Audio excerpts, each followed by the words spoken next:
오늘 사무엘상 25장 1절로부터 말씀, 오늘 17절까지의 말씀을 나눌 것으로 보입니다.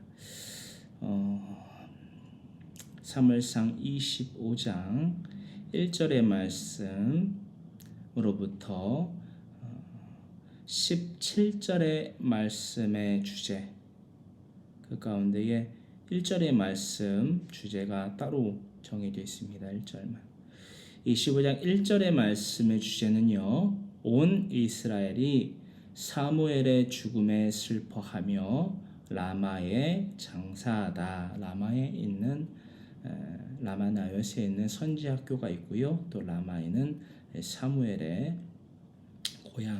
고향집이 있다라는 것을 알고 계실 것입니다. 그 가운데에 선지학교에 장사를 한 것으로 보이기보다는 라마에 있는 사무엘의 집에 장사된 것으로 보이는데요. 하여튼 1절의 말씀은 온 이스라엘이 사무엘의 죽음에 슬퍼하며 라마에 장사하다라는 주제입니다. 그 가운데에 1절의 말씀 우리 다 같이 봉독합니다.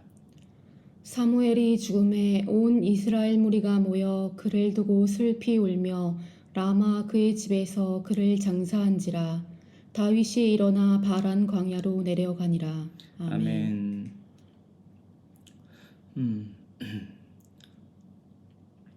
라마 그리고 그 밖에 기타 지역 바란 광야 있지요.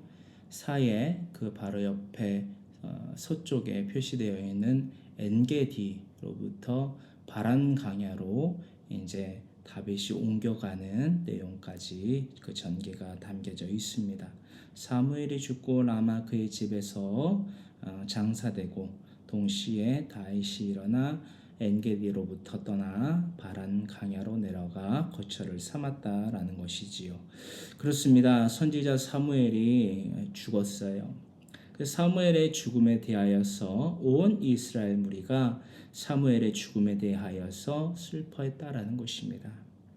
여러분, 우리가 창세기로부터 현재 사무엘상 25장까지 강론을 나누신 분들이라면 파악하시겠지만 이 이스라엘의 무리가 사무엘 선지자의 죽음에 대하여서 슬퍼하고 또한 그를 장사하는 데 대하여서까지의 그 모든 행동은요, 이 행동들이 사무엘 선지자와 더불어 이스라엘의 온 무리가 믿음을 증명하기 위한 샬람, 곧 연합을 했다는 의미는 결코 아니다라는 것입니다.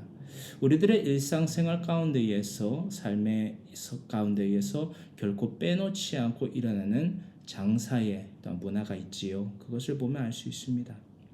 이것은 단지 인간의 죽음에 대하여서 슬퍼하지 아니하는 인간은 없기에 슬퍼했고 눈물을 흘렸다라는 것에 그 의미를 가장 크게 부여하고 있다라는 사실들은 우리 모두가 알고 있으리라 생각되고 있습니다. 그리고 이 아래에 우리가 나눠보게 될 영상과 별반 다를 바 없이 그들의 이스라엘 땅에 거하여 살아가는 이스라엘 백성들의 전통에 따라서 사무엘 선지자를 장사하였을 것으로 보입니다. 어떤 장사 문화가 있고 또한 어떤 의미와 목적을 가지고 이렇게 장사를 해왔을까, 그런 전통들을 영상을 통하여서 나눠보기를 바라요. 옛날 가나안에서는 사람이 죽으면 그를 묻기 위해 그렇게 많은 준비를 하지 않았습니다. 몸을 씻긴 뒤 부패 방지용이나 냄새 제거용 향신료를 바릅니다. 시신은 평소에 고인이 입던 옷을 입히거나 다른 천으로 감싸기도 합니다. 매장 조건은 가족의 지위나 부의 정도에 따라 다릅니다. 족장들 같은 유목민의 경우 시신을 돌더미 아래나 여행의 경로에 있는 어떤 경계 표지 근처에 묻습니다. 정착 주거지에 사는 사람들은 좀 더 영구적인 매장지를 사용했습니다. 가난한 사람들은 시신을 모실 좁은 구멍을 파내고 그 구멍을 돌로 덮습니다. 부자들은 동굴에 무덤을 쓰거나 주거지에 가깝지만 외곽에 있는 바위를 파내어 쓰기도 합니다. 가족 무덤인데 여러 세대가 계속해서 사용합니다. 깎아 만든 무덤이나 동굴에 시신을 안치해 놓으면 들짐승의 표적이 될 수도 있습니다. 그래서 들짐승이 시신에 접근하지 못하도록 무덤 입구를 돌로 막습니다. 부자의 무덤이라면 특별히 준비된 돌로 입구를 막습니다. 때로는 둥글게 생긴 돌을 굴려서 입구를 비스듬히 막습니다. 어떤 경우에는 원통형 모양의 돌을 옆에서 굴려서 입구를 막기도 합니다. 고대 세계에서 매장은 단계적으로 진행됩니다. 사람이 죽으면 모셔와서 널바닥 위에 올려놓습니다. 여기 보시면 매우 화려한 무덤의 시신 머리 쪽 부분을 볼 수 있습니다. 시신을 1년 가까이 그냥 둡니다. 1년이 다 되어 시신은 거의 부패하여 없어지고 뼈만 남습니다. 뼈를 모아서 뼈만 모셔두는 곳으로 가져가고 널바닥에는 다른 시신을 모시게 됩니다. 첫째 매장과 둘째 매장 사이가 바로 애도 기간입니다.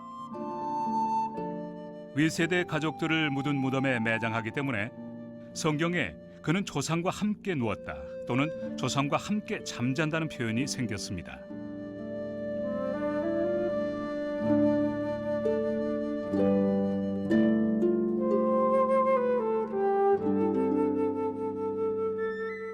개인 소장품을 시신과 함께 묻기도 합니다. 죽은 이가 살아생전에 어떤 사람이었는지를 나타내거나 저 세상에서 위로받도록 하거나 악한 혼령을 몰아내려고 소장품들을 함께 묻는 사람들도 있습니다. 가끔 먹을 것과 마실 것과 함께 시신의 머리 곁에 기름 등잔을 뒀습니다. 네, 이것이 전통적으로 내려오는 이스라엘 백성들의 장사 문화입니다. 영상으로 띄워드리는 말씀들 또한 참고하시면 좋을 것 같고요. 그렇습니다. 이 영상과 더불어서 우리가 나눠봐야 되는 중요한 부분들은요. 이러한 사무엘 선지자의 장례와 더불어서 동시에 우리가 잊지 말고 우리가 묵상하가 해야 되는 부분은요. 라마 나요세 세워져 있는 선지학교에는요. 사무엘 선지자와 같은 믿음을 증명하기 위하여 연합해야 할 선지자들이 많이 있다라는 사실에 이스라엘의 왕인 사울과 더불어 이스라엘의 온 무리는 알고 있었다라는 거예요. 그러나 대부분이 연합하지 않았다라는 것이고요. 사무엘은 라마에 있는 그의 집에 장사되었다라는 것입니다. 동시에 엔게디 요새에 있던 지도를 참조하시고요. 엔게디 요새에 거처를 삼아 살아가던 다윗과 또한 그와 함께하는 무리인 600여 명은요. 바란 강야로 저 밑에 동그라미를 쳐놓은 바란 강야로 내려갔음을 기록하고 또한 명시하고 있다라는 것입니다. 2절의 말씀입니다. 2절로부터 17절의 말씀의 주제는요. 다윗의 선대를 모욕으로 갚은 나발이라는 주제입니다. 다윗의 선대를 모욕으로 갚은 나발. 미리 말씀드리자면 나발이라는 인물은 다윗과 같은 족속이지요. 그렇습니다. 2절로부터 3절의 말씀 다 같이 함께 봉독하겠습니다. 마온에 한 사람이 있는데 그의 생업이 갈멜에 있고 심이 부하여 양이 3,000마리요 염소가 1,000마리이므로 그가 갈멜에서 그의 양털을 깎고 있었으니 그 사람의 이름은 나발이요 그의 아내의 이름은 아비가일이라. 그 여자는 총명하고 용모가 아름다우나 남자는 완고하고 행실이 악하며 그는 갈렙 족속이었더라. 아멘. 마온은요 거주라는 의미를 갖고 있습니다. 십이라는 성읍과 갈멜이라는 성읍 사이에 근처에 있는 유다의 산지 중에 하나이지요. 즉 유다 족속이었다라는 것이에요. 다윗이 어느 족속이지요? 여러분, 동일한 에후다의 족속입니다. 찬양하다, 감사하다 라는 의미를 가진 에후다의 족속이다라는 것입니다. 이 마온에 한 사람이 있었다라는 거예요. 그 사람의 이름은 3절로 내려와서 나발이라는 자였다라는 거지요. 이 나발의 이름의 의미는 히브리어로 나발은 어리석은이라는 의미를 가지고 있습니다. 또한 그 어리석은 나발의 아내가 있지요. 바로 아비가일이라고 기록되어져 있습니다. 이 아비가일은요, 히브리어로 똑같이 동일하게 아비가일이라고 하고요. 그 의미가 뭔고 하니 내 아버지가 기뻐하다라는 의미를 부여하고 있다라는 것입니다. 이 아비가일과 동명이인으로 기록된 자가 있습니다. 나하스의 딸이고 또한 다윗의 이복 누이인 아비가일이 있어요. 역대상 2장에 기록되어져 있고요. 또한 사무엘하 17장에는요. 25절에는 아비가일이 아니라 아비갈로 개역개정 성경에는 또 기록되어져 있습니다. 그래서 동명이인이기 때문에 다른 사람이기 때문에 헷갈리지 마시기를 바라서 잠시 적어서 여러분들에게 설교를 통하여서 나누어 드리고요.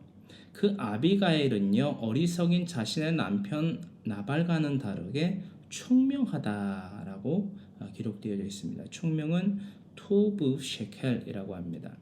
토브 셰켈은요, 토브가 뭐지요? 선하고 좋은 이익과 번영, 복지라는 의미까지 부여하고 있고요. 셰켈은 통찰력, 이해력이라는 의미를 가지고 있습니다. 이 총명이 그래서 뭔고 하니 통찰력과 이해력을 갖고 있다라는 거예요. 무엇에 대하여서? 선함에 대하여서, 무엇이 좋은지에 대하여서, 무엇이 나에게 진정한 이익이고 내 가정의 진정한 이익이고 번영과 복지를 가져다주는 여러분 것인지 이해하고 통찰력을 그에 대하여서 갖고 있다라는 것입니다. 이것이 바로 성경에 기록되어 있는 도브세켈입니다. 총명이다라는 거예요. 이런 총명한 정말 성경에 즉 하나님께서 인치시는 총명한 저와 여러분 되기를 간절히 소망합니다. 축원합니다. 또한 이 자는요, 이 여자는 아비가일은 총명한 뿐만이 아니라 용모가 아름다웠다고 기록이 되어 있어요. 여러분, 우리들의 미의 기준이 무엇입니까?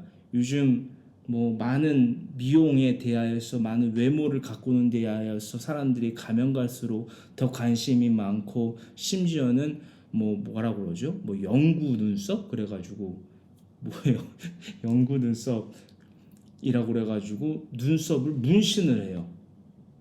저는 특히나 하나님을 믿는다라고 말하는 사람들이 물론 성경에도 죽은 자를 위하여서 몸에 문신을 새기지 말라라고 기록이 또 돼 있지만 그거를 잠깐 접어놓고 보더라도 우리 그리스도인들이 여러분 미의 기준을 왜 세상에 초점을 맞추고 살아가는지 모르겠어요. 여러 가지 의견을 저한테 제시할 수 있을지 모르시겠지만 저는 그래요. 여러분, 우리가 화장을 하고 예쁜 옷을 갖춰 입고 머리를 단정히 예뻐 보이게 꾸미는 그 시간이에요, 여러분. 나는 30분 만에 할 수 있다, 1시간 만에 할 수 있다라고 말할지 모르겠지만 그거를 여러분 다 더해 보세요. 언제부터 언제까지? 지금부터 육체의 죽음을 맞이하거나 주님 다시 오실 그날까지 한번 플러스를 해보자라는 거예요. 그게 과연 우리에게 이 성경에서 말하는 용모의 아름다움과 또한 총명함과 얼마나 관계를 두고 있는지. 심지어는 하나님을 믿는다라고 말하는 자들 가운데 심지어 저는 어떤 사람들도 봤냐면 좀 말하기 저도 불편한데 저와 같은 목사라는 직분을 갖고 있는 분들도 눈썹에 문신을 영구 눈썹? 영구 문신? 뭐 그거를 하시는 분들도 좀 봤어요.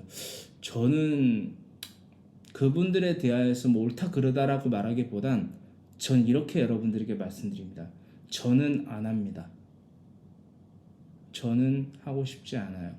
하고 싶지 않고 할 필요를 느끼지 못합니다. 뭐 그분들도 그분들 나름대로의 뭐 이유가 있겠죠, 여러분. 뭐 이유가 뭔지 저는 별로 관심은 없는데 저는 안 하겠습니다. 그냥 이 정도로만 말씀을 드려야 될 것 같아요. 더 이상 뭐 말할 필요도 없고. 그렇습니다. 본론으로 넘어갑니다. 가지가 너무 길면 안 되니까요. 총명은 그러하고요. 용모가 아름답다라고 기록이 됐어요. 용모는 가장 먼저 히브리어로 토아르라고 합니다. 따라하십니다. 토아르. 토아르는 윤곽, 형태, 모양.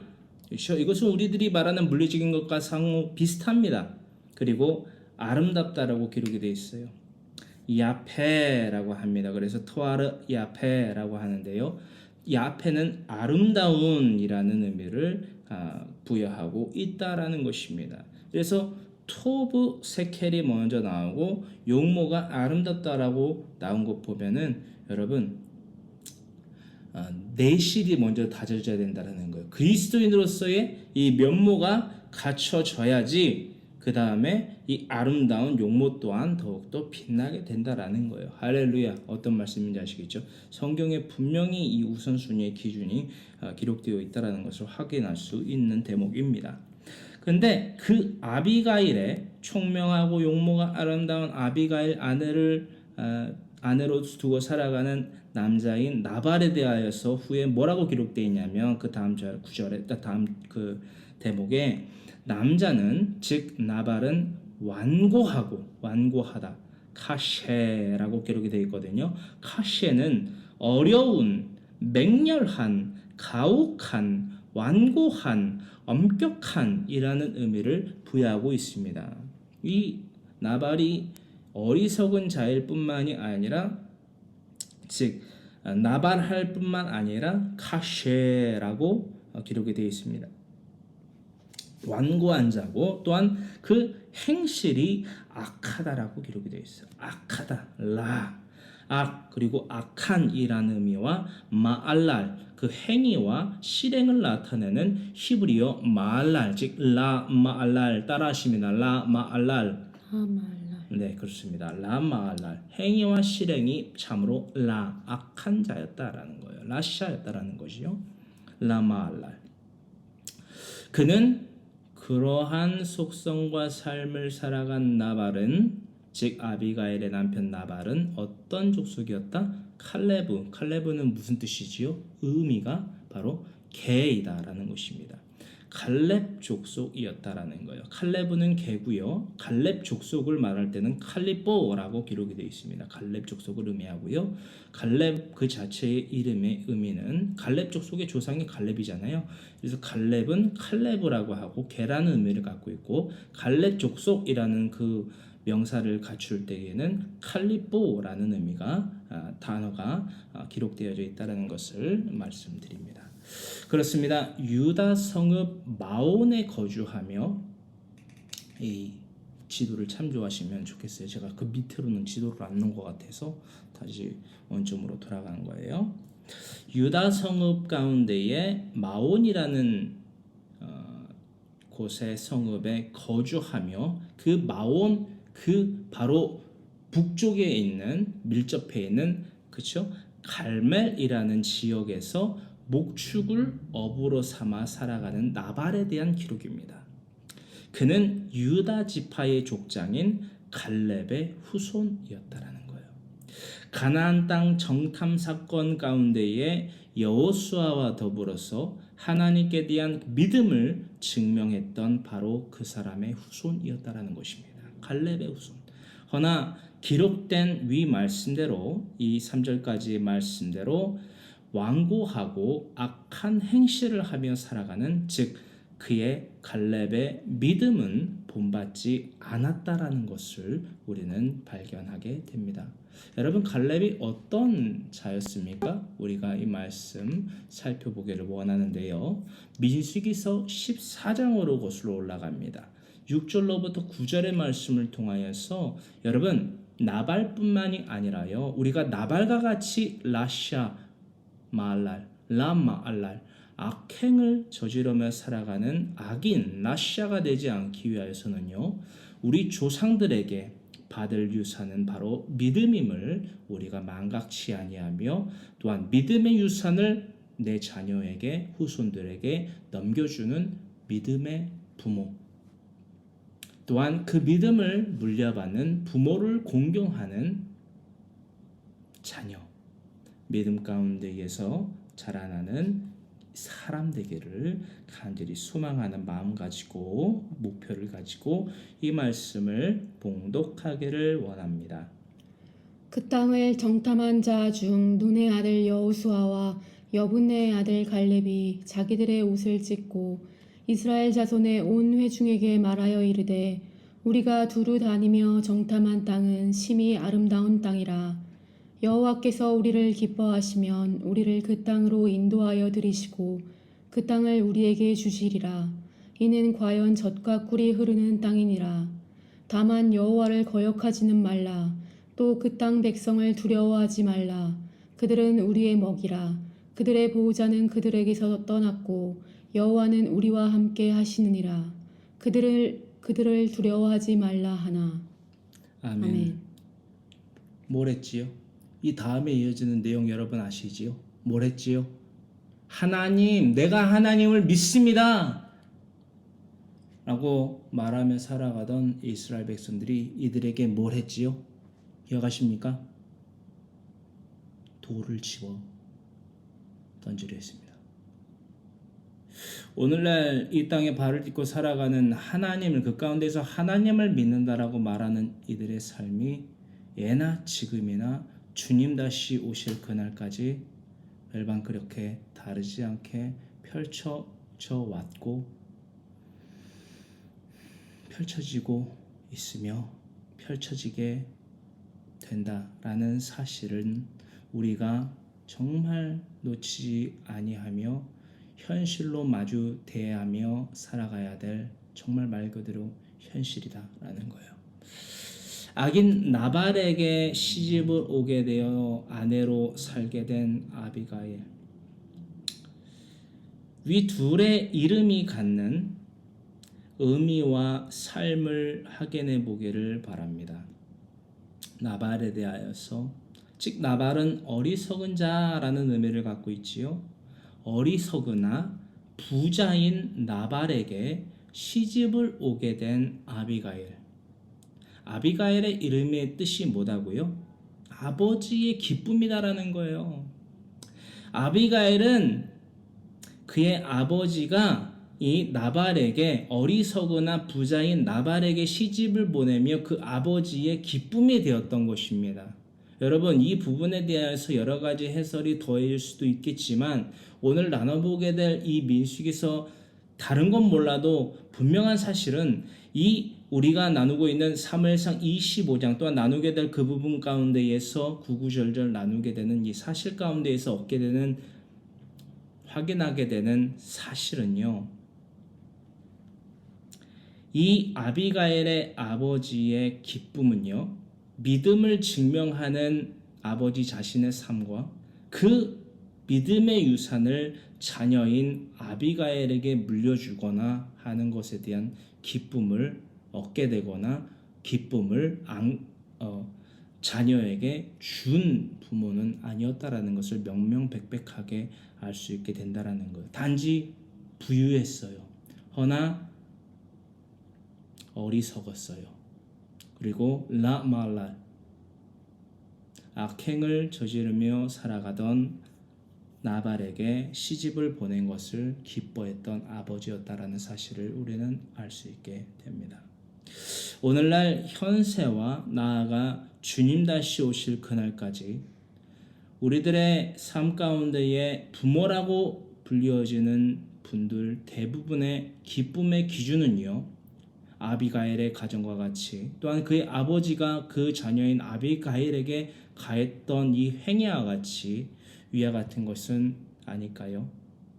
사람의 본분에는 관심조차 없고 하나님을 경외하며 하나님의 명령을 지켜 행하는, 하나님의 입에서부터 나오는 모든 말씀으로 살아가는, 그러므로 내 자녀와 친지와 이웃에게 하나님의 말씀을 가르쳐 지키며 행하게 하는 그 사람의 본분에는 관심조차 없고, 단순히 내 자녀를 이 나발과 같은 가정에 그 돼지 우리에 집어 던져놓고 기뻐하는 부모의 삶을 살아가고 있거나 살아가려고 하는, 그것의 삶의 목적을 두고 그것의 삶의 만족을 두고 그것이 기쁨이라고 착각하고 망상하며 살아가는 부모는 결코 되지 말아야만 된다는 거예요. 할렐루야. 우리는 오늘 그렇게 돼지 우리의 자신의 부모로부터 던져진 아비가일이라는 이 여성이 어떻게 그 돼지 우리에서 빠져나오게 되는지를 일부 보게 됩니다. 그리고 다음 주에 이 돼지 우리에서 어떻게 빠져나오는지 전적으로 알게 됩니다. 우리가 오늘 이 17절까지 나눠보게 되는데요. 그 이후의 말씀 18절로부터의 말씀을 오늘 말씀 강론을 나눈 후에 읽어만 보시더라도 제가 지금 드리는 말씀이 한 90% 이상 이해되시리라 생각됩니다. 충분한 경고의 메시지로 받기에 충분하다라는 거예요. 사무엘상 25장 4절로부터 9절의 말씀 함께 봉독하겠습니다. 잠시만요. 4절로부터 9절의 말씀입니다. 다윗이 나발이 자기 양털을 깎는다 함을 광야에서 들은지라. 다윗이 이에 소년 10명을 보내며 그 소년들에게 이르되 너희는 갈멜로 올라가 나발에게 이르러 내 이름으로 그에게 문안하고 그 부하게 사는 자에게 이르기를 너는 평강하라. 내 집도 평강하라. 내 소유의 모든 것도 평강하라. 내게 양털 깎는 자들이 있다 함을 이제 내가 들었노라. 내 목자들이 우리와 함께 있었으나 우리가 그들을 해하지 아니하였고 그들이 갈멜에 있는 동안에 그들의 것을 하나도 잃지 아니하였나니 내 소년들에게 물으면 그들이 내게 말하리라. 그런즉 내 소년들이 내게 은혜를 얻게 하라. 우리가 좋은 날에 왔은즉 내 손에 있는 대로 내 종들과 내 아들 다윗에게 주기를 원하노라 하더라 하라. 다윗의 소년들이 가서 다윗의 이름으로 이 모든 말을 나발에게 말하기를 마치매. 아멘. 5절의 말씀으로부터 올라가서 다윗이 10명의 소년들을 보냅니다. 사원들을 보내서 뭘 합니까?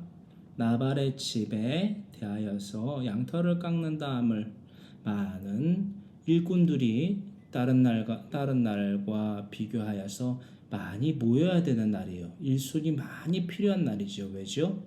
수확을 하는 거예요. 목축업 가운데에서 수확 가운데에 수확을 할 때가 바로 양털을 깎는 때였습니다. 지금도 마찬가지예요. 왜죠? 양털은 당시나 지금이나 옷감으로 주로 쓰입니다. 옷감은 당시나 지금이나 생명과 직결되어 있습니다. 왜냐? 예나 지금이나 지리상 또한 기후상 일교차가 어떻죠? 아주 극심히 큽니다. 낮은 엄청 떼약볕인 날씨고 저녁에는 아침과는 정반대로 엄청 춥습니다. 노상에서 그냥 아무것도 없이 보온 도구가 없이 길거리에서 잤다가는 죽어도 이상하지 아니한 날씨입니다. 저는 이스라엘 땅 가봤지 않습니까? 아내와 함께 또 가게 될 것인데 이번 연도에 그렇기 때문에 양털을 깎는다라는 것은 정말 생명과 직결되고 정말 또한 수확과 너무나도 직결되어 있는, 특히나 목축업을 하고 살아가던 나발의 가정에서는 아주 중요한 날이었다라는 것이지요. 그날에 대하여서 소년 10명을 이 나발의 가정에 보내게 된다라는 것입니다. 그래서 다윗의 이름으로 그에게 문안해라 라고 기록되어 있는데요. 문안은 뭐냐면요, 우리가 쉽게 말하는 헬로, 메르하바 이게 아니에요, 여러분. 마들로바, 가마르조바 이게 아니에요. 뭐냐? 문안은 샤알과 레와 셈과 샬롬이라는 이 네 가지 단어가 엮이었어요. 내 이름으로 그에게 문안하라라는 의미 문장이 더하여지는데요. 다시 말씀드리면 샤알레 셈 샬롬이라고 기록이 되어 있습니다. 샤알은 가장 먼저 묻다, 그리고 구하다, 요구하다, 간청하다 라는 의미를 부여하고 있고요. 레는 그에게, 그렇죠? 그리고 셈은 뭐지요? 이름을 말하는 거예요. 그래서 이르러 내 이름으로 그에게 문안하라 라고 할 때에 셈이 나오지요. 이름으로. 이름 그리고 샬롬이 나옵니다. 어떤 말씀인지 아시겠죠? 문안하라 라고 할 때에 이것을 샬 물어라, 레 그에게, 셈 이름으로 샬롬을, 이게 무슨 말씀인지 아시겠지요, 여러분? 연합할 것을 요청하라는 거예요. 우리 연합하자, 샬람하자, 그러므로 샬롬을 누리자. 샬레 셈 샬롬, 샬롬을 누리기 위하여 연합하자라는 의미를 가진 문장입니다. 할렐루야. 6절 평강, 그래서 그 부하게 하는 자에게 이르기를 너는 평강하라. 네 집도 평강하라. 내 소유의 모든 것도 평강하라. 에이레네. 할렐루야. 에이레네 헬라어로 할렐루야. 평화와 복지와 번영을 말하라는 거예요. 누려라. 주님께서 부활하신 이후에 사람들이 두려워서 그 빗장을 걸고 숨어있던 제자들에게 나타나 이르신 말씀 기억하십니까? 너에게 평강이 있을지어다. 너희여 평안하라. 에이레네. 평화와 복지와 번영을 누리라라는 거예요. 할렐루야. 평강은 히브리어로는요, 에이레네는 헬라어고요, 신약에 평강은 아타샬롬이라고 합니다. 할렐루야. 아타는 너는, 당신, 그대라는 의미를 갖고 있고요. 샬롬은 말씀 안 드려도 아시겠죠? 아타샬롬. 할렐루야. 아타샬롬. 당신은, 그대는, 너는 평화와 복지와 번영을 누리라 라는 거예요. 할렐루야. 근데 이 아타샬롬도 중요하지만 이 아타샬롬을 누릴 수 있는 방법을 바로 5절의 말씀 가운데에 샬레셈 샬롬으로 표기하고 있다라는 거예요. 이 아타샬롬을 누릴 수 있는 유일무이한 방법이 바로 5절의 말씀에 기록되어져 있다라는 것을 우리 모두는 알고 있습니다. 바란 강야의 거처를 마련한 뒤에 자신의 동족 나발의 목축업이 원활히 이루어질 수 있도록 도왔던 다윗에 대하여서 우리는 나누어 보게 되는데요. 더욱이 나아가서 그 나발의 집안에 평강을 빌게 했던 그 10명의 사원들을 통하여서 평강을 빌게 했던 다윗. 갈멜에서 양털을 깎고 있는 나발의 가정에 소년 10명의 소년들을 보내며 전하게 한 다윗의 이 평강, 아타샬롬의 이 행위에 대한 행보는요, 마치 예수님께서 공생의 사역의 삶 가운데에 12제자와 70인의 제자들에게 더하셨던 이 아래의 방법과 그리고 목적 또한 다음과 같은 이 수순을 오늘날 우리들의 삶 가운데에서조차 깊게 묵상하며 경고로 받아 반드시 실천하게 하시는 하나님의 엄중한 경고의 메시지임을 우리는 받게 되는데요. 마태복음 10장 11절로부터 15절의 말씀을 통하여서 여러분 연합이 없는 평화와 복지와 번영은 하나님이 우리에게 허락하신 일도 없고 허락하시지도 않습니다. 이것은 깨질 수도 없고 깨어져서도 안 되는 불문율이라는 거예요. 할렐루야. 샬롬이 없는 샬롬은 없습니다. 연합이 없는 평화와 복지와 번영은 결코 꿈도 꾸지 말라라는 것입니다. 그것은 헛된 망상과 지극히 헛된 망상과 착각일 뿐이다라는 것입니다. 내 영혼을 멸절에까지 스스로 곤두박질 치게 만드는 여러분 흑암의 생각과 말과 행함, 의다라는 것을 잊지 아니하신 가운데에 마태복음 10장 11절로부터 15절의 말씀 함께 봉독합니다. 어떤 성이나 마을에 들어가든지 그 중에 합당한 자를 찾아내어 너희가 떠나기까지 거기서 머물라. 또 그 집에 들어가면서 평안하기를 빌라.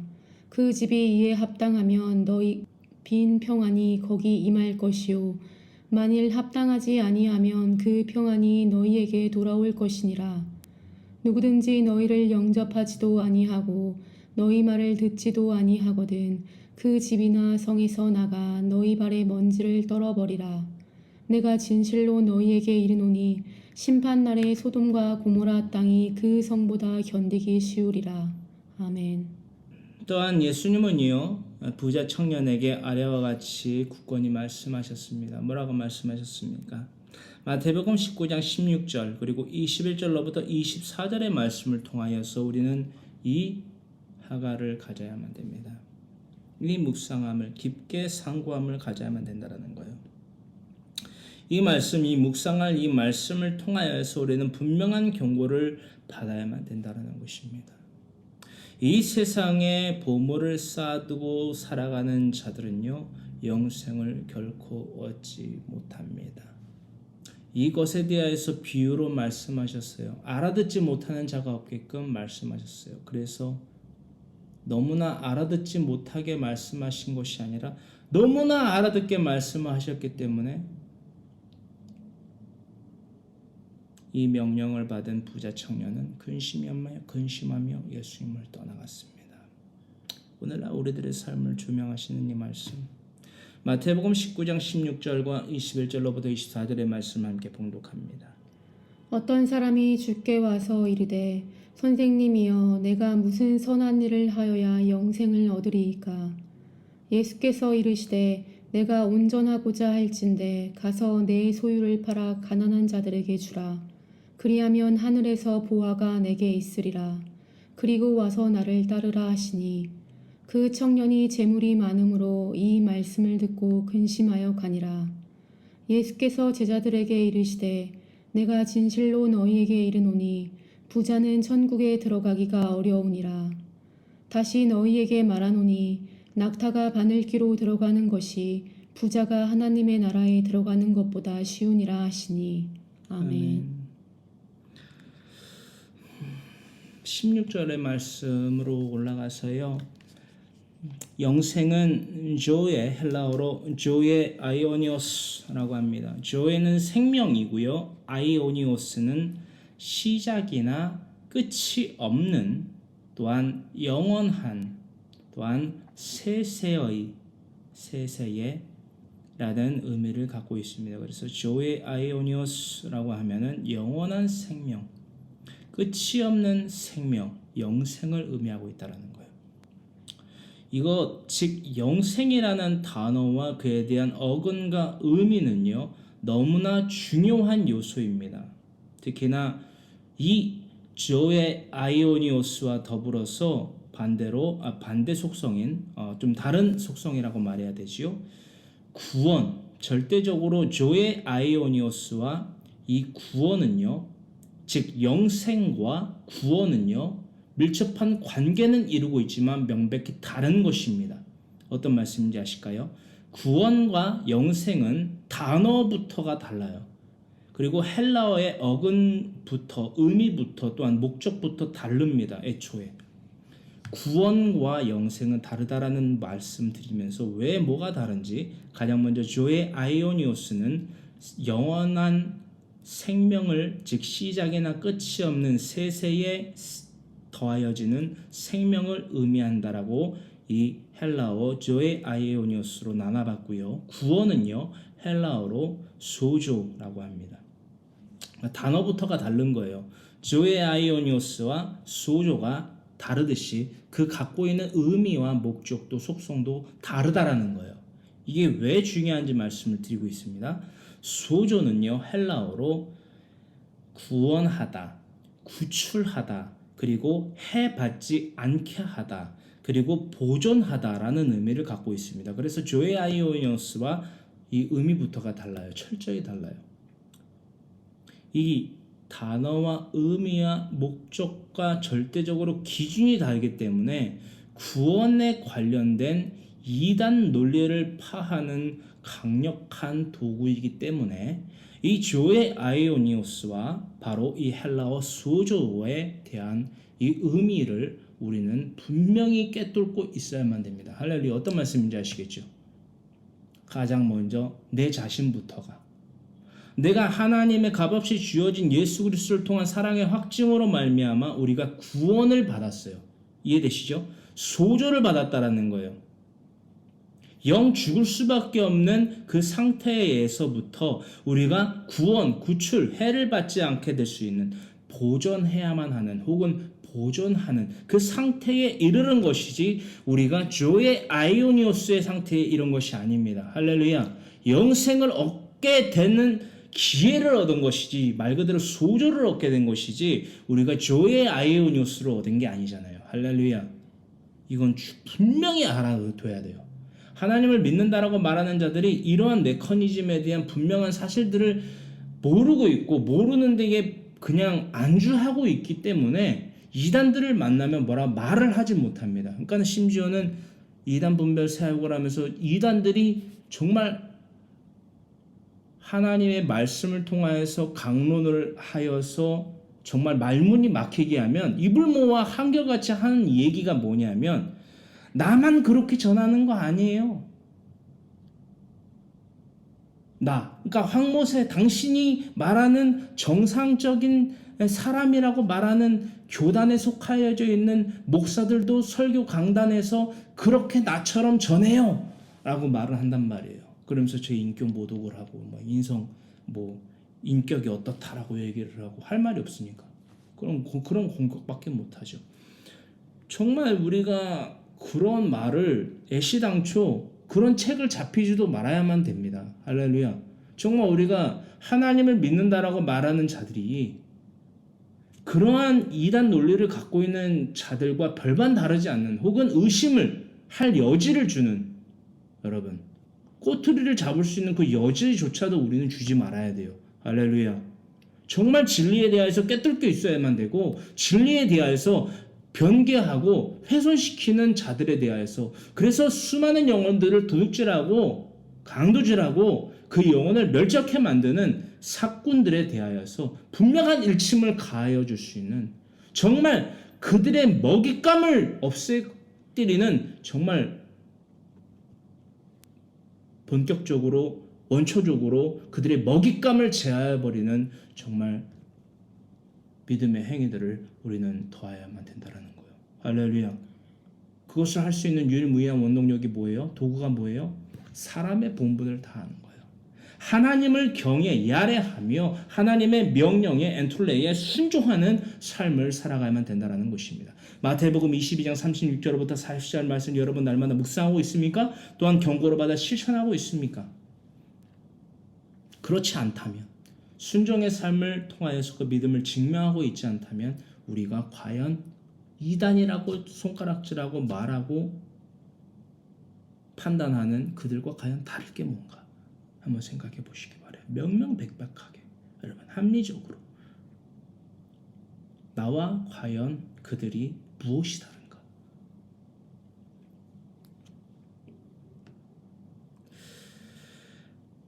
(21절) 네가 온전하고자 할진대 이게 아주 또 중요한 단어이거든요. 헬라어로 텔레이오스라고 합니다. 따라하십니다. 텔레이오스. 텔레이오스는요 완성한, 완전한 할렐루야 어떤 말씀인지 아시겠죠? 우리 위에서 조의 아이오니오스와 여러분 소조를 나눠봤어요. 그래서 이 텔레이오스라는 단어가 갖고 있는 이 목적성이 얼마나 뚜렷하고 강력한지 아실 거예요. 완성한, 완전한 할렐루야. 부자 청년에게 예수님이 이르신 말씀이에요. 영생 즉 조의 아이오니오스와 더불어서 완전한 구원의 절대적 구조를 뼈대를 완성시키는 또한 완전한 옷을 둘러주는 이 단어가 바로 텔레이오스예요. 할렐루야. 아주 핵심 단어이고 말씀이다라는 것입니다. 네가 받은 그 소조를 완전한 조의 아이오니오스로 완성하고자 하느냐? 예수님이 뭐라고 하시죠? 이 분명한 수단이 있다라는 거예요. 뭐죠? 함께 다시 합독해 볼까요? 뭐죠?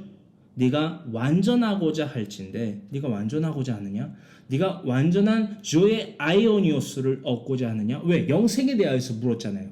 소조에 대하여서 물은 게 아니라 조의 아이오니오스에 대하여서 물었잖아요. 부자 청년이. 할렐루야?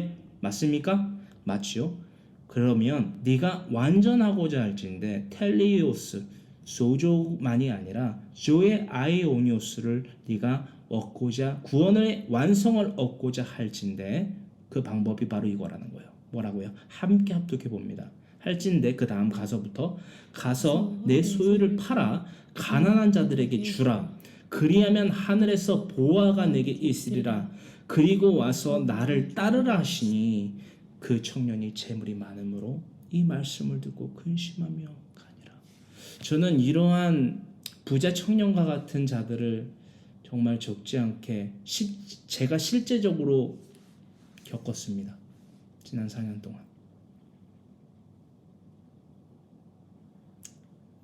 그래서 이 말씀이 무슨 말씀인지 알고 무슨 목적을 가지시고 이 말씀을 하셨는지 정말 구구절절 다 깨달아져요. 그리고 영적으로가 뭐죠, 여러분? 하나님 말씀을 들었어. 하나님 음성이 들렸어. 하나님이 이걸 하라고 하셨어. 다 좋습니다. 근데 그거 확인해 봐야 되잖아요, 여러분. 그렇죠? 영이 두 가지 부류가 있잖아요. 하나님의 영이 있고 사탄의 영이, 흑암의 영이 있지 않습니까? 할렐루야. 특히나 데살로니가후서 2장 8절로부터 말씀 뭐라고 기록되어 있죠? 여러분, 분별할 수 있는 기준이 있어야 될 것 아닙니까? 기적과 이사와 표적에 나타나요. 심지어 예수 그리스도의 이름으로 선지자 노릇을 합니다. 마태복음 7장의 말씀이죠. 근데 수많은 병자를 고치고 귀신을 내어 쫓고 막 수많은 능력이 나타나는데 예수님이 뭐라고 하십니까? 불법을 행하는 자들아 내게서 떠나가라 하리라. 이건 제 말이 아니라 마태복음 7장의 말씀이지 않습니까? 21절의 말부터의 말씀을 통하여서 무엇이 불법인 줄 알아야 될 거 아니야.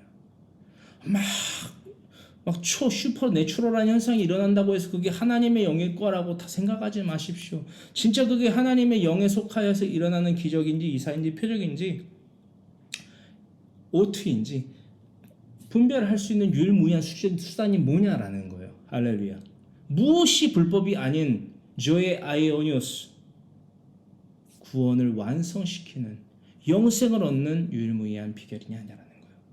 하나님의 말씀이 성경 66권을 내 자녀와 친지와 이웃에게 가르쳐 지키며 행하게 하는 데에 머리부터 발끝까지 하나님이 주어주신 육체와 더불어서 나의 모든 소유를 고아와 과부와 객들에게 하나님의 말씀을 가르쳐 지키며 행하는 도구의 보조적 도구로서 사용하라는 거예요. 할렐루야. 그리스도인들은 가난해야 됩니다. 이 말씀이 아니고요, 여러분.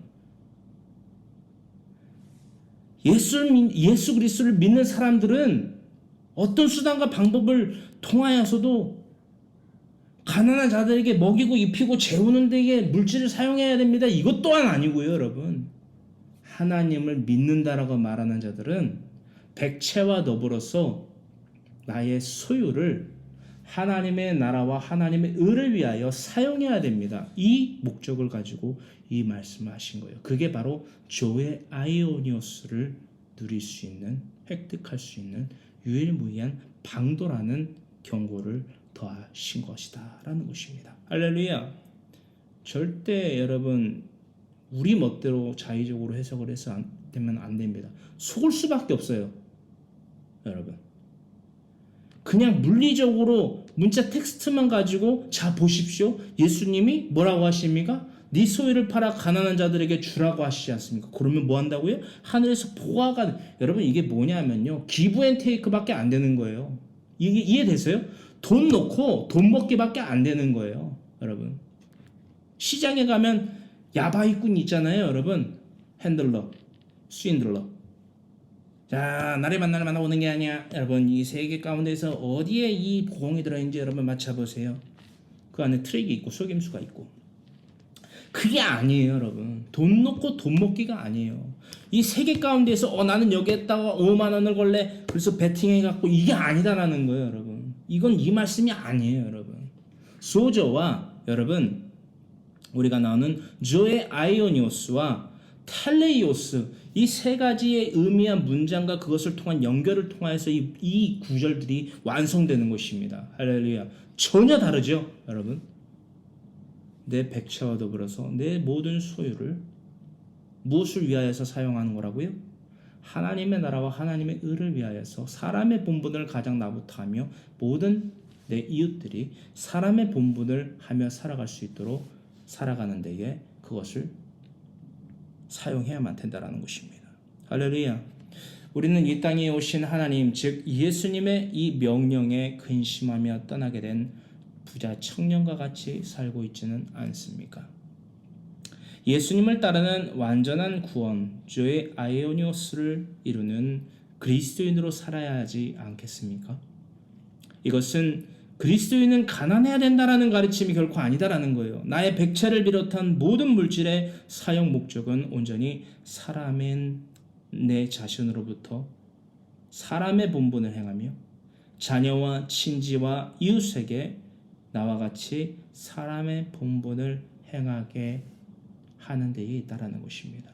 할렐루야. 그러므로 구원의 기회인 소조를 얻고 완전한 구원인 조의 아이오니오스를 이루는 유일무이한 방법을 실천하게 하는 데에 있다라는 것입니다. 할렐루야. 사무엘상 25장 10절로부터 11절의 말씀 과연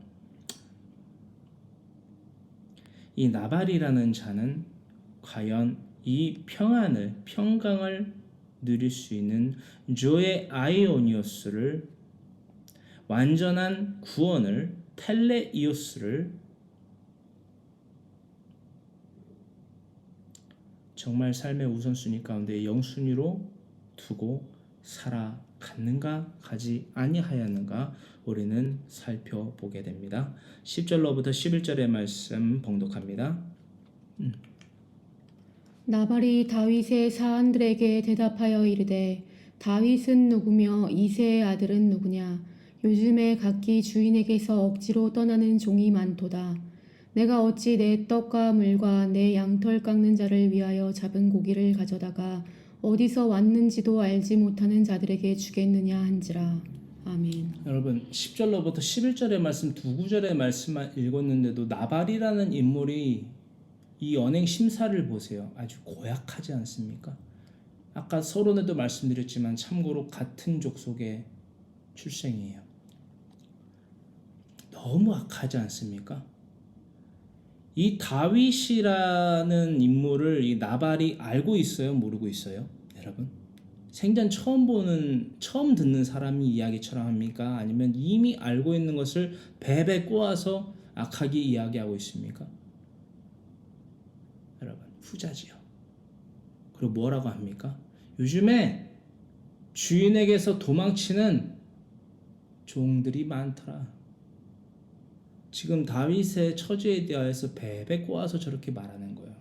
여러분 선회에서 그러면서 뭐라고 합니까? 이 떡과 물, 내 양털 깎는 자들을 위하여 내가 잡은 고기 이 양식들을 주려고 준비했는데 어디서 왔는지도 모르는 자들한테 주냐? 터무니없는 소리를 하고 있네. 마태복음 10장과 연계해서 관통해서 한번 읽어보세요. 나발이 과연 어떤 자이고 어떠한 말로를 마주하게 될 것인지. 그리고 돌이켜서 가장 먼저 이 말씀은 누구를 위한, 누구를 향하는 조명하시는 하나님의 말씀입니까? 바로 이 말씀을 전하고 있는 황모사라는 자를 시작으로 여러분 모두에게 각자에게 비추시는 하나님의 현현의 말씀이에요. 갈렙의 후손 또한 보아스와 룻의 손자인 이새의 아들 다윗. 룻기서 4장 18절로부터 22절의 말씀과 사무엘상 16장 4절과 10절의 말씀을 참조하시면 이 갈렙의 후손인 이새 그리고 이새의 아들인 다윗에 대한 계보까지 딱 연계가 되지요. 그리고 이 다윗은요 자기의 동족 그 가운데에서 그 이름값을 하는 나발로부터 모욕을 당합니다. 나발 이름값을 하는 거예요. 과연 누가 우리들의 부모이고 이 형제이고 이 다윗과 나발을 보세요. 누가 형제입니까? 그리고 아비가일을 보세요. 누가 다윗의 자매입니까? 예수님의 말씀이 아주 구구절절 여러분 제가 한 주 동안 이 말씀을 준비하면서 정말 예수님의 말씀이 이 나발과 다윗과 아비가일의 이 사이에서 일어났던 이 사건들을 파헤치고 연구하면서 너무 예수님의 말씀이 구구절절 아까 10절의 말씀도 마태복음 10장의 말씀도 마찬가지지만 이 말씀이 더욱더 구구절절 깊게 묵상되고 정말 경고를 받게 되는 말씀이었어요. 마태복음 12장 50절의 말씀입니다. 여러분 하나님의 명령을 지켜 행하는 자가 부모고 형제고 자매입니다. 여러분 부모의 삶을 살고 계십니까?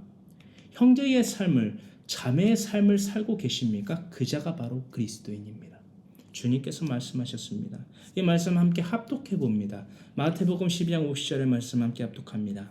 누구든지 하늘에 계신 내 아버지의 뜻대로 하는 자가 내 형제요 자매요 어머니이니라 하시더라. 할렐루야.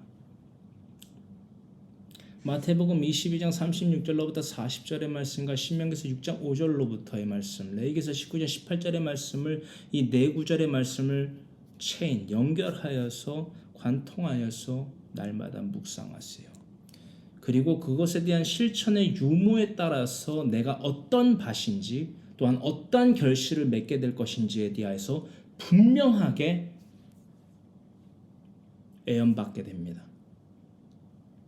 이미 이루어진 사건과 이루어진 사건과 이루어지게 될 사건에 대하여서 애언을 받게 된다는 거예요.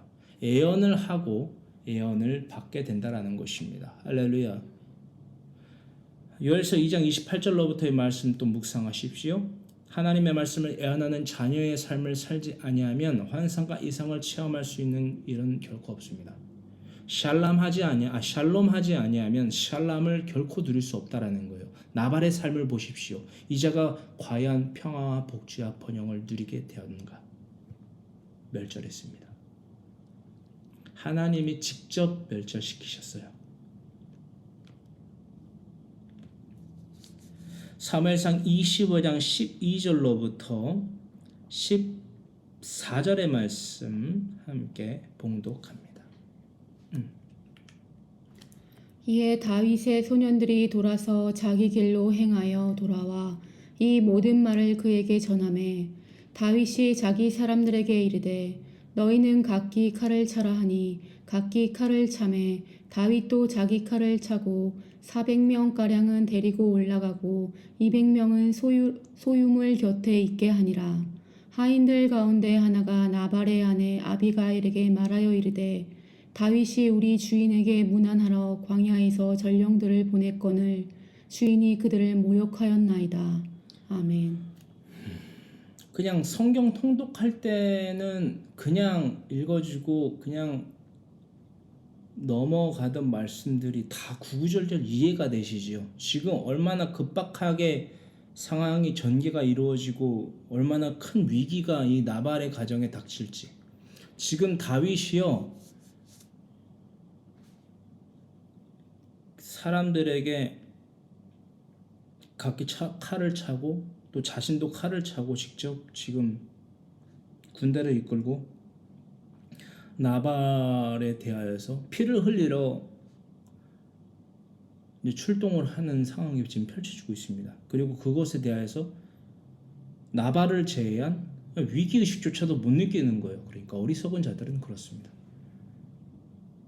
근데 그 나발의 하인들이 그걸 감지해내요. 그리고 그것을 나발이 아니라 누구한테 보고를 합니까? 이 급박한 위기의 상황을요, 자신들에게 일자리를 제공해주고 그의 싹쓸 봉급을 주는 나발에게 이 위기를 알리는 게 아니라, 왜? 듣는 귀가 없으니까. 왜? 어리석은 자니까. 총명하지 못한 자니까. 어떻게 해야지 본인에게 더하여 주신 하나님의 구원의 기의 소조를 조의 아이오니오스로 확증하는지 온전히 완성하는지 모르는 부자 청년과 같이 살아갔던 자가 바로 나발이기 때문에 말해도 모르는 거예요. 그것을 일꾼들도 알고 있었기 때문에 총명한 그의 아내인 아비가일에게 이 위기의 사실을 전합니다. 그리고 뭐라고 하냐면요, 주인이 문안하러 광야에서 전령들로 보낸 10명의 소년들을, 다윗의 소년들을, 그들을 모욕하였습니다. 누가? 나발이. 모욕은요, it라고 합니다.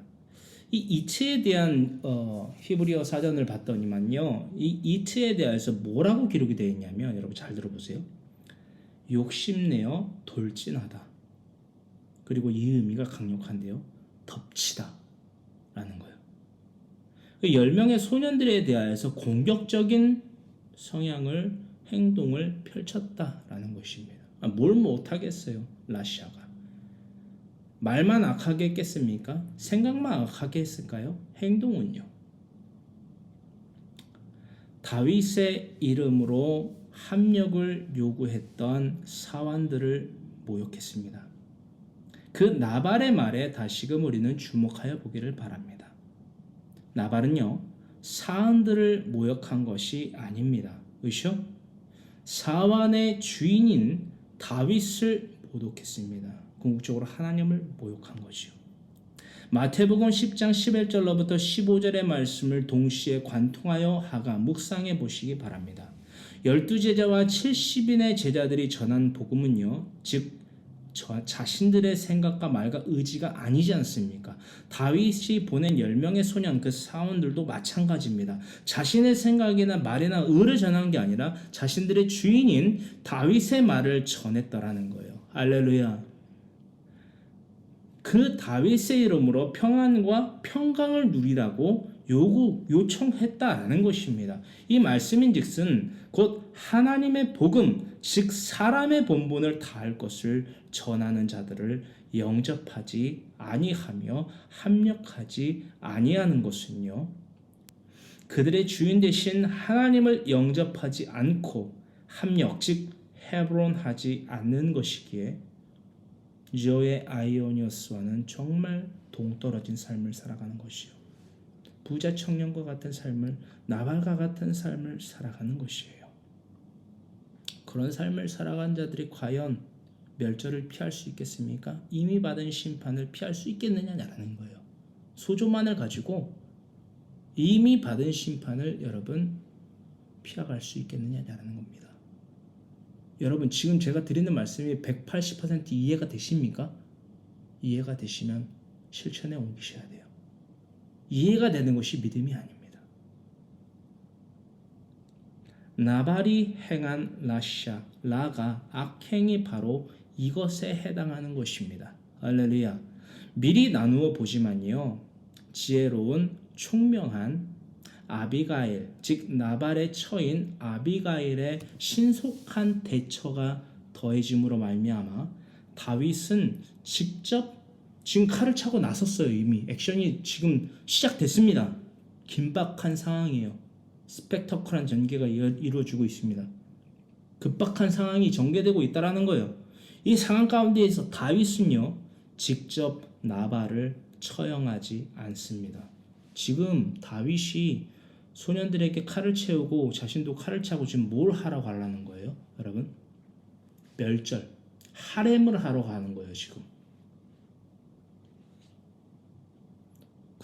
그러나 지혜로운 아비가일의 대처, 그러니까 그 나발의 하인들이 나발한테 말하지 않고 총명한 아비가일한테 말함으로써 아비가일이 현실을 인지하고 총명하니까 여러분 그것을 감지해내는 능력이 있으니까 대처를 합니다. 그래서 다윗에게 나아가서 겸손으로 샬람합니다. 그래서 다윗이 직접 나발을 처형하지 않았고요.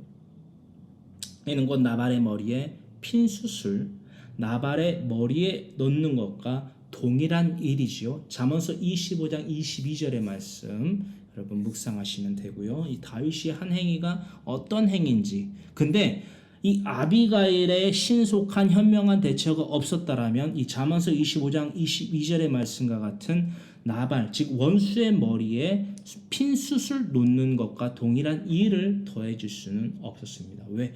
다윗도 여러분 육체의 성정을 갖고 있잖아요. 할렐루야. 그렇기 때문에 말고의 귀를 잘랐던 베드로와 같이 칼을 꺼내서 이 나발과 나발의 집에 있는 하인들을 다 도륙해서 할렘 할 수밖에 없는 처지가 사건이 펼쳐질 수밖에 없었어요. 근데 아비가일이 신속한 대처, 그 샬람을 연합을 했다라는 것입니다. 그래서 그 나발의 머리에 핀수술 놓는 것과 동일한 일을 더함으로써 하나님께서 훗날 나발의 죄에 대하여 파카드 보응하시게 됩니다. 보응하세요. 미리 말씀드립니다. 죽게 됩니다. 그리고 그것이 명명백백하게 하나님의 말씀에 이 사무엘상 25장에 기록되어 있다는 거예요. 사무엘상 25장 15절로부터 17절의 말씀 함께 봉독합니다. 우리가 들에 있어 그들과 상종할 동안에 그 사람들이 우리를 매우 선대하였으므로 우리가 다치거나 잃은 것이 없었으니 우리가 양을 지키는 동안에 그들이 우리와 함께 있어 밤낮 우리에게 담이 되었음이라. 그런즉 이제 당신은 어떻게 할지를 알아 생각하실지니 이는 다윗이 우리 주인과 주인의 온 집을 해하기로 결정하였음이니이다. 주인은 불량한 사람이라 더불어 말할 수 없나이다 하는지라. 아멘. 여러분 한 말씀만 드릴게요. 이 세상에 속하여 살아가는 사람들에게조차도 불량한 사람으로 여러분 낙인 찍히지 마세요. 근데 누가 불량한 사람이라고요? 어떤 삶을 살아가는 자가 불량한 사람이라고요? 소조, 즉 영생할 수 있는 기회를 얻었음에도 불구하고 조에 아이오니오스, 영생을 얻을 수 있는 유일무이한 비결인 하나님의 명령에 순종하는, 자기 부인과 자기 십자가를 지고 주님을 따르는 마태복음 16장 24절의 말씀을 실천하지 아니하는 자가 바로 불량한 사람이다라는 거예요. 말을 해도 위기를 알려주어도 알아듣는 귀가 없는 상태에 이르러 있는 자라는 낙인을 받지 마십시오. 어떤 말씀인지 아시겠죠? 거치는 자가 되어서는 안 돼요. 우리가 들에 있어 15절의 말씀 거슬러 올라갑니다. 나눠야 될 히브리어들이 기초가 좀 있어요. 15절 말씀, 우리가 들에 있을 때에 그들과 상종할 동안, 상종은 할라크입니다. 할라크는요 가다, 오다, 걷다라는 의미를 갖고 있지요. 즉 어떤 말씀입니까? 할라크는 가다, 오다, 걷다라는 의미를 갖고 있다라는 거예요. 이 나발의 일꾼들과 더불어서 다윗의 사람들이 바란 강야에서부터 여러분 지도 아까 다시 보여드릴게요. 예, 여러 개를 넣어야 되는데 제가 한 개밖에 안 나왔고 뭐 이렇게 아끼는지. 예, 마온, 갈멜, 즉 갈멜에서 목축업을 주로 했잖아요. 양떼가 풀을 뜯기는 데가, 물을 먹이는 데가, 목축업을 하던 데가 주로 갈멜에 있었다라는 거예요.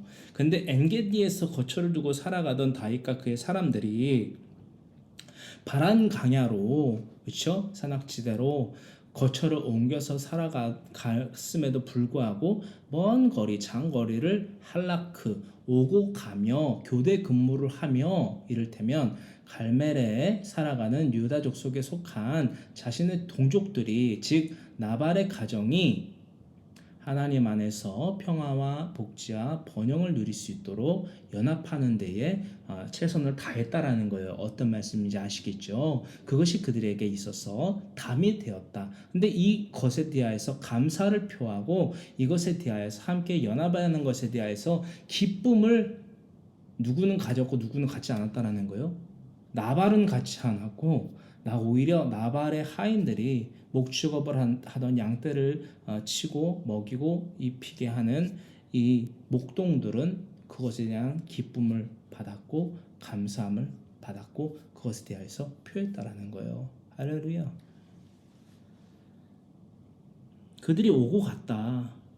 저 먼 바람 강야에서부터 우리 동족인 갈멜 족속들 나발의 가정에 선대를 베풀었다. 그래서 우리를 매우 선대했다라고 기록이 되어 있잖아요. 제가 말씀드리고 보니까 또 선대는 토부이지 않습니까? 토부, 좋은 것과 선한 것과 즐거움과 선과 이익과 번영과 복지를 누릴 수 있도록 그들이 우리의 담이 되어 주었다. 이 16절 하반절에 할렐루야.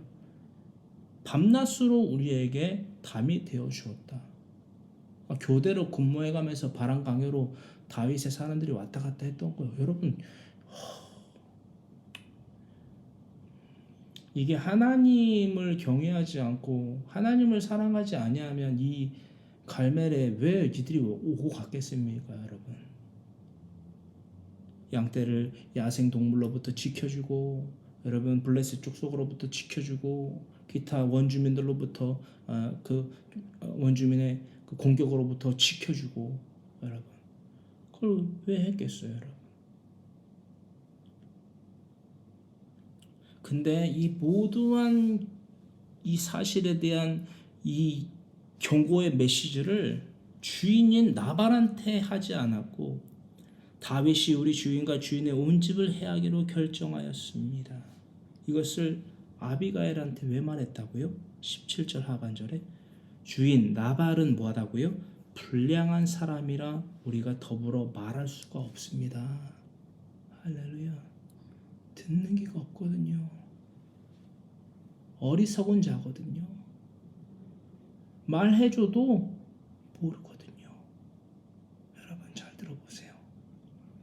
하나님의 말씀 성경 66권 내 자녀와 친자 이웃에게 가르쳐 지키며 행하게 하는 것은 하나님의 명령입니다. 여러분 하나님의 명령에 순종하지 않고서는 조의 아이오니오스 영생을 얻을 수 없습니다.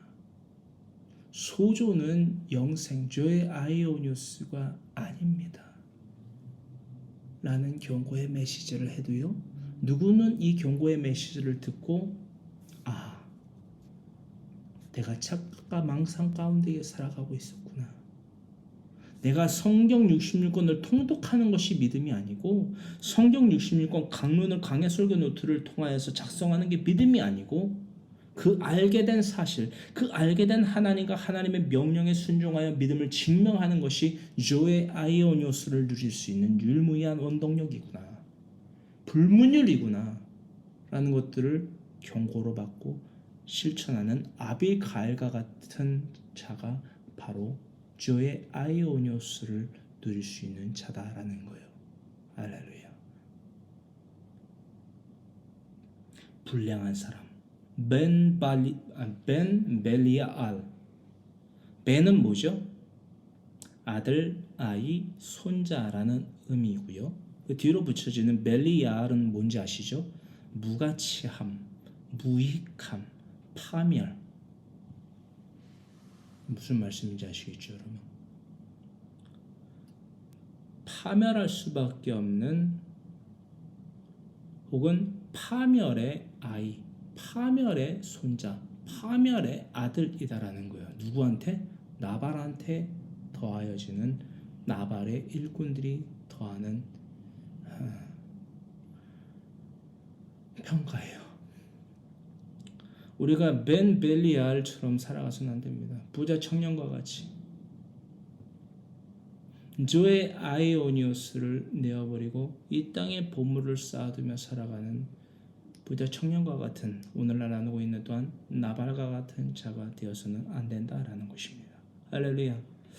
나발의 집에서 일하는 다윗의 선대를 받은 일꾼들은요, 아비가일에게 위와 같이 그들의 토부 선함에 대하여서 할라크를 통한 선함 토부에 대하여서 또한 자신들이 받은 이 토부에 대하여서 증언하며 동시에 왜 자신들에게 일자리를 제공한 나발이 아닌 아비가일에게 이 증언을 더하는지 말함과 동시에 다윗을 통하여서 가하여지게 될 위급한 사태에 대하여서 전하게 됩니다. 여기서 우리는 나발이 평소에 어떤 라를 악행을 일삼으며 살았던 자인지 역력히 확인하게 됩니다.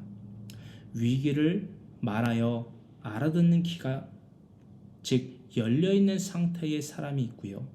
그렇지 못한 상태에 놓인 나발과 같은 자가 있다라는 것입니다. 할렐루야. 악인 라샤 즉 사람의 본분을 유기한 채로 살아가고 있는 나발과 같은 자는요, 듣는 귀가 없어 반드시 뭐한다고요?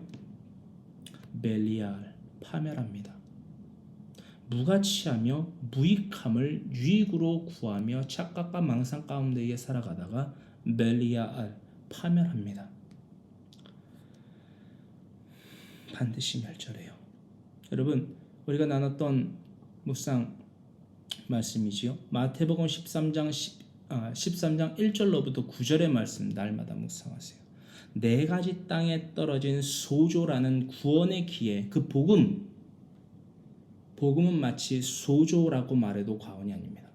할렐루야. 구원의 기회. 구원의 기회가 네 가지 땅에 떨어졌어요. 여러분, 우리는 어떠한 밭입니까? 또한 어떠한 결실을 맺게 되는 삶을 살아가고 있습니까? 나발과 같은 삶을 살고 있지 않습니까? 여러분, 그만두세요. 아비가일과 같은 삶을 살아가야만 합니다. 나는 과연, 우리 자신들은 과연 가장 먼저 내 자신부터 살펴야 돼요.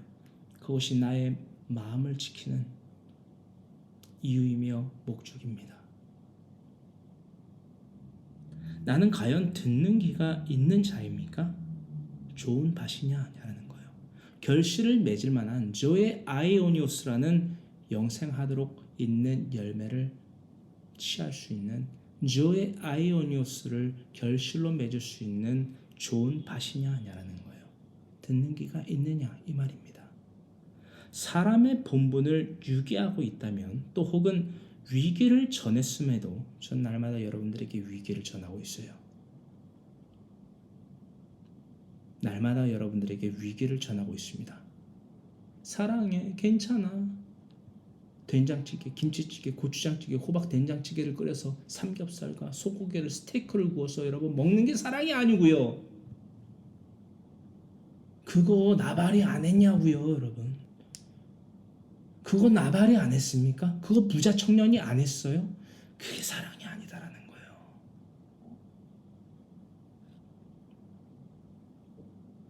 위기를 전했음에도 코앞에 닥친 위기만을 모면하려 하며 주여 주여 아멘 아멘 믿습니다. 그것이 소자라고 할지라도 그 소조로는 조에 아니오스를 누릴 수 없다고요, 여러분. 명백히 이해하시죠? 알았으면 이제 행해야 돼요. 아는 데서 끝나면 그것은 소조가 될 수 있을지 모르겠지만 조에 아이오니오스는 될 수 없습니다. 정작 내 코앞에 닥친 위기만을 급한 불을 끌려고 모면하라 하는 그런 외식된 삶을 그치고요. 사람의 본분을 그러므로 유기한 채 살아간다면 그 끝은 나발과 같은 멸절, 불사람이 기다릴 뿐입니다. 명백히 말씀드립니다. 여러분, 이 말씀을 지난 4년 동안 전했어요. 제 생각을 말하는 게 아니라 창세기부터 사무엘상 25장까지 여러분도 이제는 인정을 하셔야죠. 부정을 할 수 없으니까 인정할 수밖에 없죠. 저는 제 생각이나 말이나 행동을 전하는 사람이 아니에요.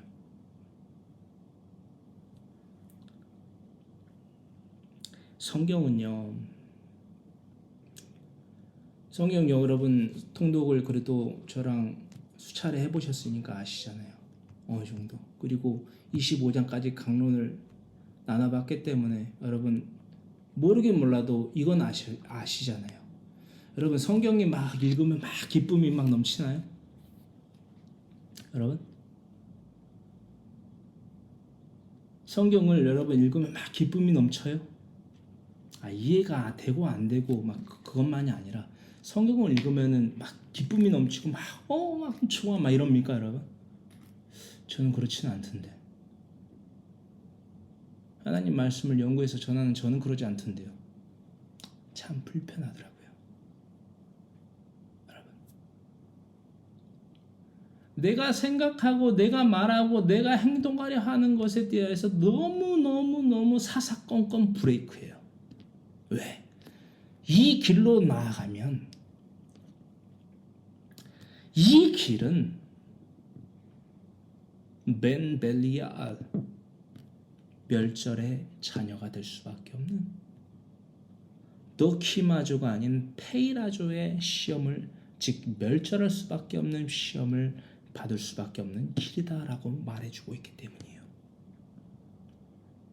이 길이 아니고 이 길이다. 영생하도록 있는 열매를 취하는 조의 아이오니오스의 길은 좁은 문은 이 길이다라고 말해주는 것이 하나님 성경이기 때문에 읽으면 읽을수록 연구하면 연구할수록 설교를 강론을 하면 강론을 할수록 너무 불편한 거예요. 왜? 내 생각, 내 말, 내 의지가 틀렸다라고 말하고 있으니까. 오직 하나님만 맞다라고 지침하고 있으니까, 경고하고 있으니까. 그런데요, 시편 119편 다윗의 기록, 다윗을 통하여서 하나님이 기록하게 하신 그 메시지를 늘상 시편 119편, 우리 특히나 대한민국은 어떤 사고나 어떤 위기의 순간 가운데에서 전화를 들고 몇 번을 눌러서 여러분 통화 버튼을 누르죠. 112나 특히 119를 누르지 않습니까? 그래서 저는 그렇게 외우거든요. 시편 119편 우리들의 삶 가운데에 119라고 생각을 합니다. 그렇게 여겨지고 살아가거든요. 청년이 무엇으로 자기 행실을 옳게 하리까? 토부하게 하리까? 오직 하나님의 말씀. 오직 하나님의 말씀을 내가 나의 삶 가운데에 지켜 행하는 것이요 나의 삶의 119라는 거예요. 할렐루야. 그렇게 외우거든요. 그래서 날마다 시편 119편을 묵상하고 날마다 경고를 받고 그 안에서 기쁨을 찾습니다. 하나님의 율법을요, 하나님의 엔틀레, 강령을요 즐거이 지켜 행할 수 있게 하신다라는 것입니다. 무엇을요? 내 생각이 날마다 불편하고 내 말이 날마다 틀렸다고 하고 내 행함이 잘못된 길이다. 맨 벨리알 파멸의 자녀의 자녀가 될 수밖에 없는 길이다라고 말하고 있는 이 성경이 참으로 불편하디 불편하게 나를 만드는 이 성경이 정말 기쁨으로 여겨질 수 있게 만드는 그 원동력 중에 하나가 시편 119편이에요. 여러분, 무엇이 자기 부인이고 무엇이 자기 십자가를 지고 순종의 본을 보이신 예수님을 따라 조의 아이오니오스를 누리는 원동력이 되는가, 길잡이가 되는가를 묵상했을 때에 저는 다른 말씀도 물론 많지만 시편 119편을 찾게 됩니다. 여러분들도 그렇게 되시면 좋겠고요.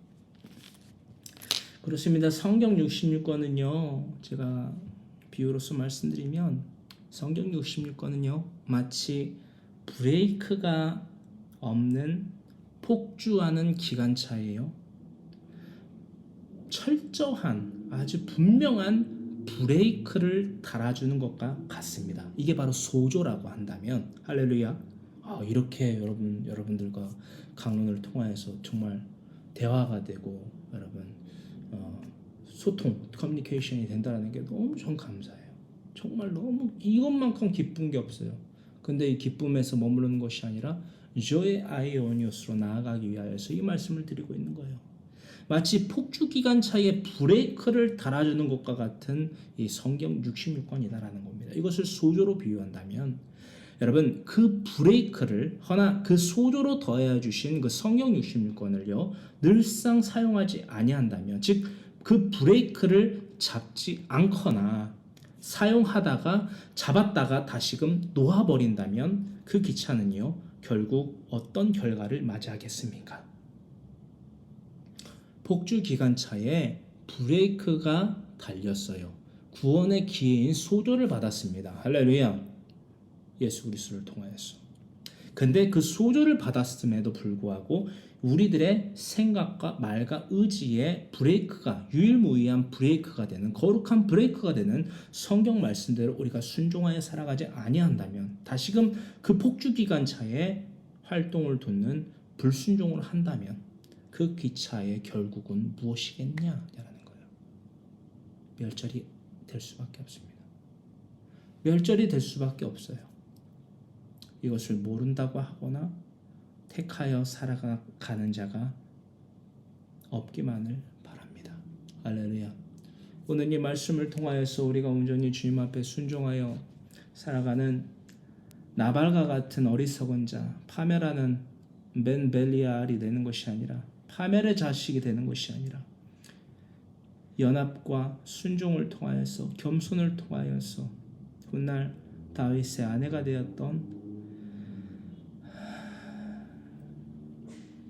그 대지 우리 가운데에서 조의 아이오니오스 소조에서 나아가 조의 아이오니오스 영생을 얻고자 하여 그 영혼을 사랑했던 것과 같이 그 총명한 지혜로운 자의 삶을 살아갔던 아비가일과 같은 자가 되겠다고 거룩하신 주님의 성호 3번 부르짖고 간절히 기도드립니다. 주여 살아 역사하신 주님 너무나도 고맙고 감사합니다.